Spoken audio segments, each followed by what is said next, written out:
quand nous sommes dans l'aveuglement, eh bien, cela nous empêche d'avancer comme nous devons avancer. Quand nous sommes dans l'aveuglement, nous ne savons pas où on était, où on est et où on va. Quand nos yeux sont bandés, nous ne pouvons pas marcher comme je marche là en ce moment. Quand nous sommes dans l'aveuglement, quand nos yeux sont bandés, sont voilés, nous ne pouvons pas marcher vers la gloire. Serviteur, viens. Viens. Si je ne me trompe pas, tu es le plus costaud de la salle. C'est la terminé. Je prends le plus costaud de la salle. C'est un ange comme. Tu es le plus costaud. Je vais voir, est-ce que ta corpulence va te permettre de marcher jusqu'au dehors avec les yeux bandés.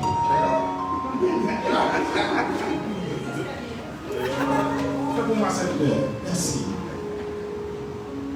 Bonne session.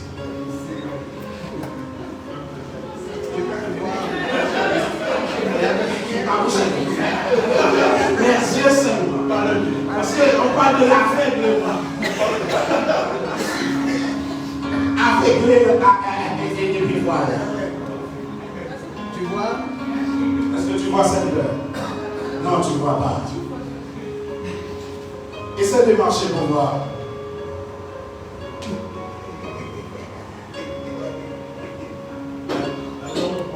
Voilà. Voilà. Voilà. Ça fait 2.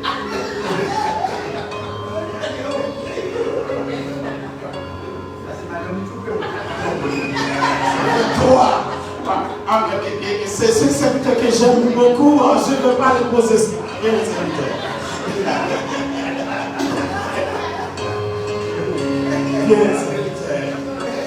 Tu vois, vous voyez mes bien-aimés, quand on a les yeux bandés, on ne peut pas voir. Il en est de même. Quand le péché nous voit les yeux, les iniquités nous voient les yeux, on ne peut pas marcher dans la vérité. On ne peut pas marcher dans la fidélité. Puisqu'on est dans l'aveuglement. Des fois, souvent, quand on est dans l'aveuglement, merci serviteur, dans l'aveuglement spirituel, on prend le mauvais pour le bon.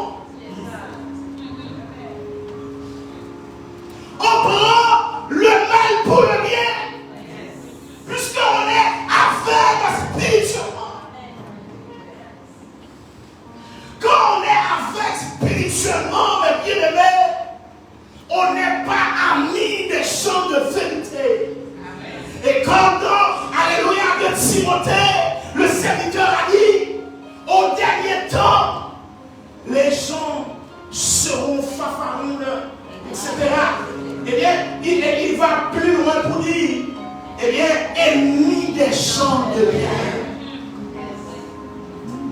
Ennemis des champs de bien, parce que ces gens-là sont de l'aveuglement spirituel.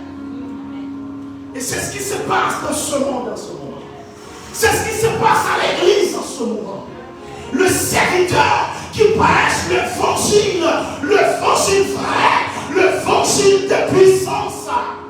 Et c'est ce serviteur-là qui est la cible de l'assemblée. On n'apprécie pas ce serviteur.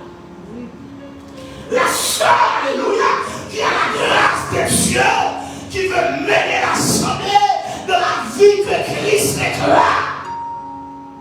On n'apprécie pas cette sœur. Ennemi des gens de bien. Ça se passe dans la société en général. Et même au sein de l'église. efficace. Maintenant, vous allez voir les prédicateurs qui prêchent l'évangile de la prospérité, l'évangile que Dieu peut faire, Dieu peut faire, mais sans parler de la vie que Dieu veut que l'Église doit mener. Vous allez voir que ce serviteur-là qu'on va honorer, puisqu'il parle des choses de ce monde, ce que Dieu peut faire, je sais que Dieu peut le faire. Mais il y a des conditions. Que servirait à un homme de gagner si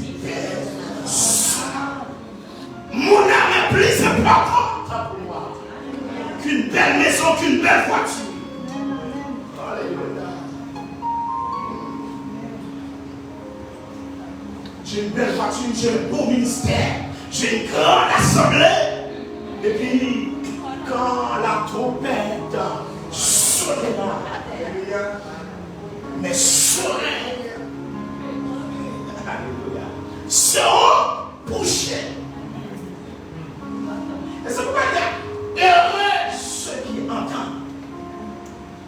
Non seulement aujourd'hui, mais au dernier jour, tu dois entendre le son de la trompette. Ça a servi. Si son puissant est fait docteur, et puis il serait possédé, un frère possédé, je ne peux pas l'imposer la lettre pour dire mauvais esprit sort. Et que le mauvais esprit sort. Et que je réclame le feu. Et que le feu descend. Cela ne servirait à rien si j'ai un grand ministère et je n'ai pas la puissance de Dieu. Amen. Souvent, on voit des serviteurs, des évêques avec de grandes assemblées, de grands ministères, mais sans l'onction, sans puissance. Et qu'est-ce qui paye la conséquence souvent, c'est l'assemblée. Et l'homme en général aime l'apparence. Là où il y a beaucoup de monde, je vais là parce qu'il y a beaucoup de monde. Mais est-ce qu'il y a la présence, la manifestation de la présence de Dieu? Est-ce qu'il y a la puissance du Saint-Esprit là?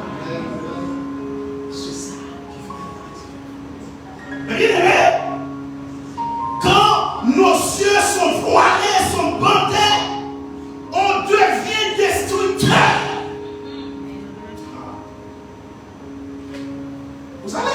Vous avez remarqué le serviteur, comment il a cogné la chaise? Si il continuait à marcher, qu'est-ce qu'il allait faire? Destructeur. Quand on est de l'aveuglement, on n'encourage pas ceux qui vivent de la vie de piété. Et des fois, et c'est pas pour ça raisonnement, j'ai pris le serviteur, il est le plus costaud. Autant qu'on a plus de titres, plus de pouvoir, c'est autant qu'on a plus de pouvoir de détruire. Et quand le serviteur qui est en haut, il est de l'aveuglement, c'est un grand danger. Donne-moi un amen ce matin. C'est ce qui se passe, c'est une réalité. Le destructeur. Parce que c'est moi qui suis l'évêque. Ça veut dire que les missions sont sous ma responsabilité, sous ma tutelle. Je fais ce que je veux. Si ce pasteur-là ne veut pas courber, eh bien, il ne sera plus pasteur. On va le mettre de côté. Destructeur. Cette assemblée-là, on a une doctrine, et puis ce pasteur-là, il parle toujours de grâce, il parle toujours de sainteté, il parle toujours de la vie de piété. Et moi, dans la doctrine que j'ai dans ma mission, c'est contraire. Il est parti au sein de ma mission. Il va aller dessus, il va aller côté.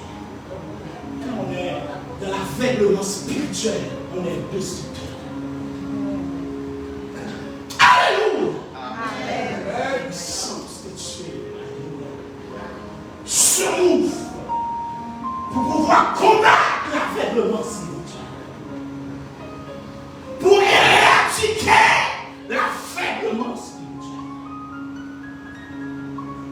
On peut avoir des différences.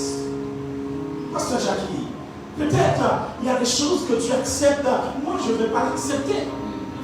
Mais on est toujours dans le chemin des l'évangile. Mais quand on est dans l'aveuglement, il faut qu'on accepte tout ce que je veux. C'est moi qui suis X, c'est moi qui suis Z, c'est moi qui suis. C'est toi le maître de l'église. Évêque, je vais parler à vous peut-être, eh bien, au hasard, un évêque va regarder cette vidéo. C'est toi qui es le maître de l'église. C'est toi qui as versé ton sang pour l'église. C'est ça que Dieu réclame. Sors de l'aveuglement spirituel. Trop de destructeurs. Trop de destructeurs à l'évangile. Il faut que cela cesse.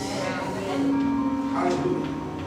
Comme on est dans l'aveuglement spirituel, on devient insensible. Insensible à la parole. Insensible au sort des autres. On est aveugle. On ne voit pas les autres. On ne voit que soi-même. On devient égoïste. C'est ça. Le voir. C'est ça. C'est ça qui rend les sommes aveugles dans ce temps. Égoïste. Pharaon. Ami de l'argent. C'est ça qui fait la une de l'actualité. C'est pas l'âme, c'est pas le cœur, c'est pas la vie spirituelle des membres de l'église qui intéresse le leader en ce moment, mais c'est l'argent. Et c'est pourquoi beaucoup de pasteurs, je ne dis pas tous les pasteurs, beaucoup de pasteurs ne propagent pas l'évangile de la sainteté parce que majorité des gens maintenant ne veulent pas de cet évangile-là. Comme c'est lui qui emmène eh bien, la plus grosse enveloppe. Et puis si je parle de cet évangile-là, c'est... Merci la star. Mais je parle de l'évangile d'église au profit de l'argent.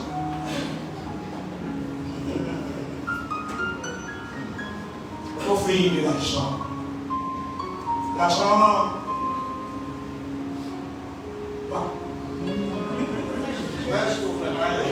Je savais. L'argent est un bon serviteur, mais un mauvais.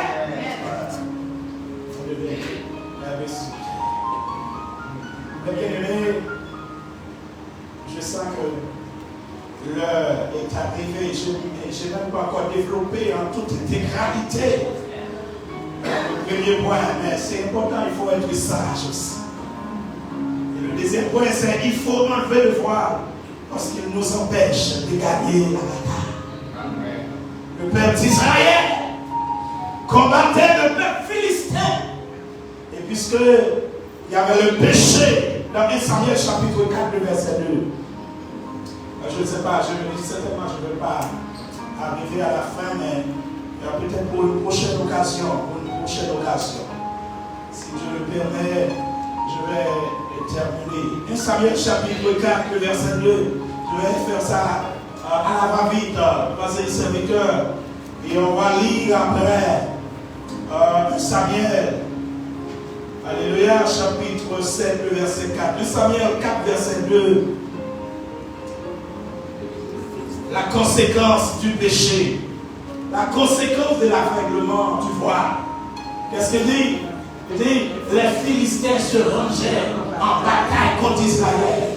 Et le combat s'engagea. Israël fut battu par les Philistins, qui tuaient sur les champs de bataille environ 4000 hommes. Pourquoi? Parce que le peuple d'Israël était dans la désobéissance. Parce que, eh bien, le peuple d'Israël, ses yeux étaient froids. Quand on est dans l'aveuglement, quand on a le froid, on perd la bataille. Et dans 1 Samuel 7, verset 4, vers la vite. 1 Samuel 7, verset 4. Qu'est-ce qu'il dit? Ôtez au milieu d'eux les barres, les assaquer et sur. Voilà une bonne décision. Voilà ce que je vous conseille ce matin. À l'exemple du peuple d'Israël, qui perdait la bataille à cause du péché. Et ils ont pris conscience. On dit c'est à cause de nos désobéissances. Et maintenant, regarde le verset 5 aussi. Le verset 5 aussi, parce que c'est lié. Il dit, Samuel dit, assemblez tout Israël à Mitzpah. Je prie l'Éternel pour vous. Mais bien aimé, il faut avoir un leader qui pense à votre victoire, à votre vie spirituelle. Samuel dit d'assembler le peuple d'Israël. Pourquoi? Parce que le peuple d'Israël était dans la désobéissance. Samuel sensibilisait le peuple d'Israël pour ôter, le verset 4, pour ôter les mains, pour ôter les astartés, pour servir Dieu et Dieu seul. Est-ce que vous voulez servir Dieu et Dieu seul? Est-ce que vous voulez servir Dieu et Dieu seul? Vous devez prendre conscience. Qui vous empêche de voir? Qu'est-ce qui vous empêche de voir? Quel voile que tu as dans tes yeux spirituels? Personne n'a de voile physique dans ce matin. Mais est-ce que vous n'avez pas un voile spirituel qui vous empêche de voir? Enlevez ce voile. Enlevez ce voile. En enlevant ce voile, vous saurez la victoire dans 1 Samuel chapitre 7, le verset 13. Et c'est là, je vais terminer et laisser les autres parties pour une autre question. Après la repentance, c'est la délivrance. Après la prise de conscience, c'est la délivrance. Alléluia, nous lisons ce verset ensemble. Ainsi, les Philistins furent humiliés. Je ressens cette nécessité. Mettez-vous le. Alléluia. Que cette parole soit une réalité de la vie de Shiba, de la vie de bien-aimé qui nous regarde. Après la prise de conscience.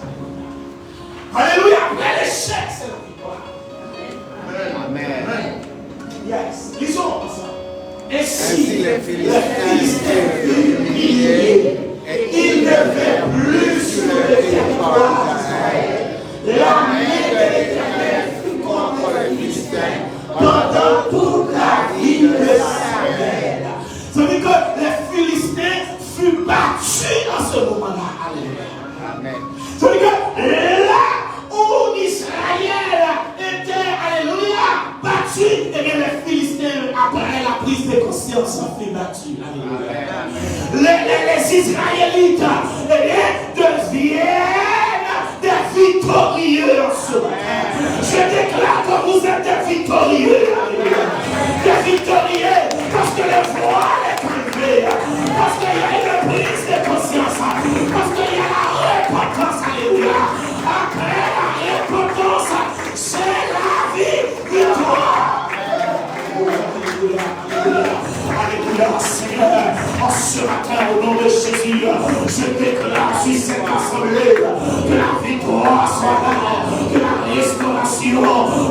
de Jésus, alléluia.